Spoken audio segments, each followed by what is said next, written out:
Hello दोस्तों, स्वागत है इन्वेस्टो भाई पर। तो आप सबने जैसे थंबनेल में देख लिया होगा कि फ्रॉड, हाँ जी फ्रॉड। आइए इस फ्रॉड पे हम बात करते हैं, लेकिन उससे पहले देखते हैं कि निफ्टी 50 और निफ्टी बैंक के लिए क्या एनालिसिस रहेगा। आज हम निफ्टी बैंक को इसलिए इंक्लूड करेंगे क्योंकि ये फ्रॉड बैंक पे हुआ है। तो चलिए शुरू करते हैं।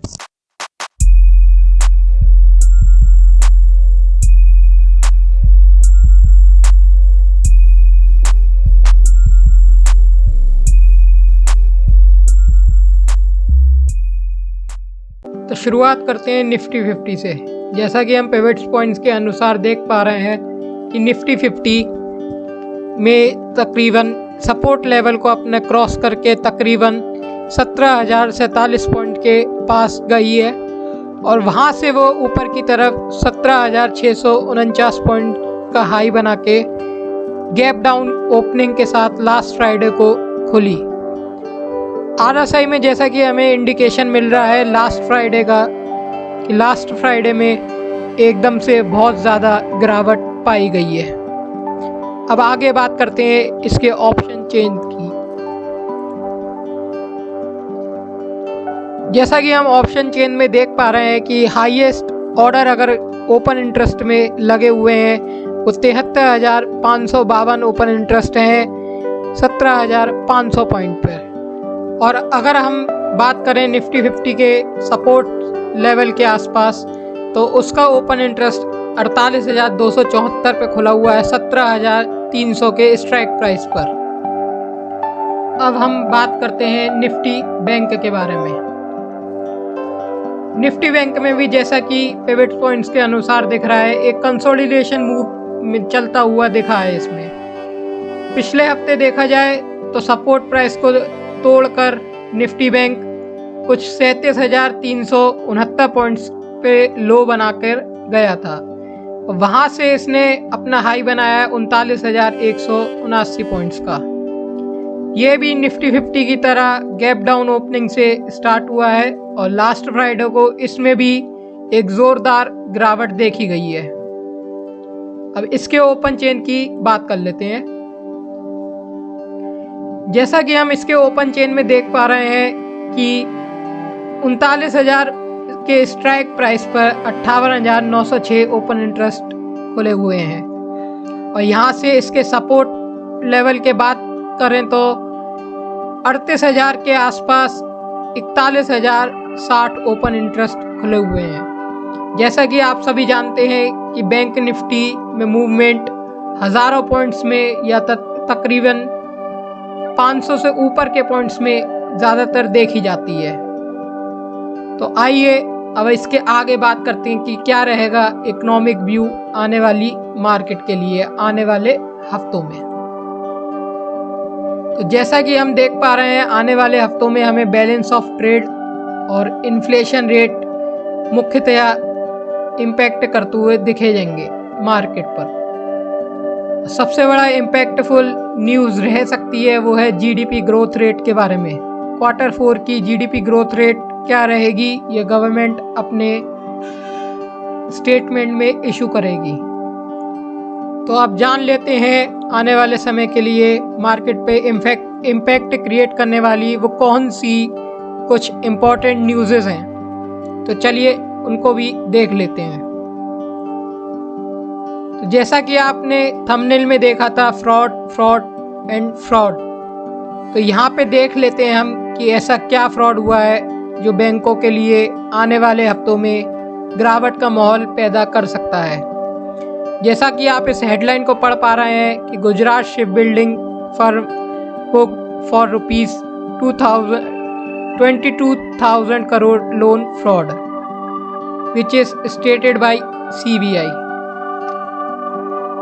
तो इस न्यूज़ के द्वारा हमें समझ में आ रहा है कि गुजरात शिप बिल्डिंग एक कंपनी है जिसका नाम है AVG शिपयार्ड। उसने 22,000 करोड़ का लोन का फ्रॉड किया है, जिसके चलते SBI ने CBI में केस दर्ज कराया था और CBI ने इसको अप्रूव कर लिया है। तो देख लेते हैं कि क्या टोटल अमाउंट रही है।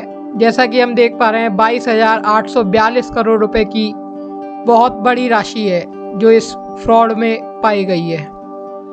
इस फ्रॉड में टोटल 28 बैंक पाए गए हैं। जैसा कि इसमें देख पा रहे हैं, आपके सामने कुछ मुख्य नाम दे रखे हैं। State Bank of Patiala, commercial finance branch New Delhi and State Bank of Travancore commercial branch New Delhi, State Bank of India overseas branch Mumbai.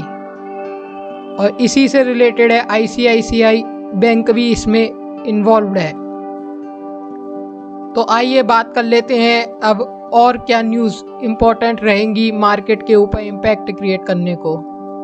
तो जैसा कि आप सभी जानते हैं कि इस समय रशिया यूक्रेन के लिए बहुत ज़्यादा ही टेंशन का माहौल चल रहा है। जानकारों का मानना है कि कभी भी रशिया यूक्रेन पर हमला कर सकता है और ये एक बहुत बड़े युद्ध की संभावना बताई जा रही है। इस न्यूज़ के अंदर हम देख पा रहे हैं कि क्या रशिया ने डिप्लॉयमेंट कर रखा है, उसका हमारे पास सैटेलाइट विजुअल दे रखे हैं। तो जैसा कि आप इसमें देख पा रहे हैं कि रशिया ने बहुत बड़ी मात्रा में अपने सैनिकों को वहाँ पे मौजूद कर रखा है बेलारूस के बॉर्डर पर, और रशिया बेलारूस के साथ में बहुत बड़े लेवल का युद्ध अभ्यास कर रहा है। रशिया ने बेलारूस के बॉर्डर पर, बेलारूस और यूक्रेन के बॉर्डर पर अपने S-400 एयर डिफेंस सिस्टम को भी डिप्लॉय कर दिया है। जैसा कि आप इस स्क्रीन में देख पा रहे हैं, इन स्क्रीनशॉट्स को देखिए कि किस प्रकार से रशिया ने डिप्लॉयमेंट कर रखा है, कितनी ज़्यादा मात्रा में डिप्लॉयमेंट वहाँ बॉर्डर पर कर रखा है। ये यूक्रेन के लिए कुछ ज़्यादा ही टेंशन का माहौल है। और जैसा कि हम जानते भी हैं कि यूक्रेन में मेडिकल फैसिलिटी और मेडिकल की पढ़ाई बहुत सस्ते लेवल पे दी जाती है, इसलिए यूक्रेन में इंडिया के भी बहुत सारे बिजनेसमैन अपने मेडिकल के लिए, अपनी दवाइयों का, मेडिकेशंस का बिजनेस वहाँ पर करते हैं, और बहुत सारे भारतीय छात्र वहाँ पे मेडिकल की पढ़ाई भी करते हैं। तो उन सब में एक डर का माहौल बना हुआ है, लेकिन उन्हें विश्वास है कि भारत उनको वहाँ से निकालने में मदद करेगा अगर युद्ध की संभावना पूरी बन जाती है। तो चलिए अब अगली न्यूज़ पे बात कर लेते हैं। तो जैसा कि हम देख पा रहे हैं कि कोरोना मार्केट को इम्पैक्टफुल नहीं है। 12 फरवरी को सबसे ज़्यादा नए केस निकले हैं 44,877 और डेथ हुई है तकरीबन 6,084, जिससे कि ये समझ में आता है कि अब कोरोना धीरे धीरे समाप्ति की ओर है। इसका पीक भी जा चुका है और ये ज़्यादा खतरनाक अब नहीं रहा। इसी प्रकार की और इन्फॉर्मेटिव वीडियोस के लिए हमारे चैनल को सब्सक्राइब करें, वीडियो को शेयर करें, वीडियो को लाइक करें, वीडियो पे कमेंट भी ज़रूर करें, और किस टॉपिक पे आपको वीडियो चाहिए तो उनके बारे में भी कमेंट करें। तो आप सभी अपना और अपने परिवार का ख्याल रखें। वीडियो देखने के लिए धन्यवाद। जय हिंद।